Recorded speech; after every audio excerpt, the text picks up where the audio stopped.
గుప్పెడంత మనసు సీరియల్ కథ క్లైమాక్స్ వచ్చేసరికి తెరపైన అన్ని క్యారెక్టర్స్ కనిపిస్తున్నాయి. ఇక ఈ సీరియల్ త్వరలో శుభం కార్డు పడబోతుంది. కానీ రిషి రంగక ఎందుకు మారాడు అన్న దానిపై ఇంకా క్లారిటీ రాలేదు.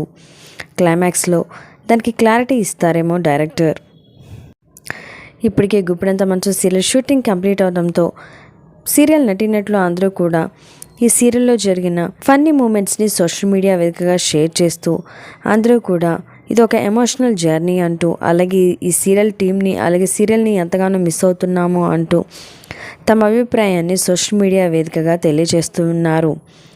ఈ వీడియోలో గుప్పెడంత మనసు సీరియల్కి లాస్ట్ డే షూటింగ్లో సరోజ మరియు రిషి సరదాగా చేసిన ఒక వీడియోని సరోజ షేర్ చేసుకుంది. ఆ వీడియో ఏమిటో మీరు కూడా చూసేయండి. ఈ వీడియో చూసిన గుప్పెడంత మనసు సీరియల్ ఫ్యాన్స్ అందరూ కూడా ఈ సీరియల్ని ఎంతగానో మిస్ అవుతున్నాము. రిషి మరియు వస్తారా మరొక కొత్త సీరియల్తో మా ముందుకు రావాలి, మిస్ యూ రిషి వసుధారా అంటూ కూడా కామెంట్స్ పెడుతున్నారు. మరి గుప్పెడంత మనసు సీరియల్ ఎండింగ్ పట్ల మీ అభిప్రాయాన్ని తప్పకుండా కామెంట్స్ ద్వారా తెలియజేయండి. ఇలాంటి లేటెస్ట్ వీడియోస్ కోసం ఇప్పుడే మా ఛానల్ని తప్పకుండా సబ్స్క్రైబ్ చేసుకొని పక్కనే ఉన్న గంట సింబల్ని క్లిక్ చేయడం ద్వారా మేము పెట్టే లేటెస్ట్ వీడియోస్ని నోటిఫికేషన్ రూపంలో ముందుగా మీరే చూడగలుగుతారు. Thanks for watching this video.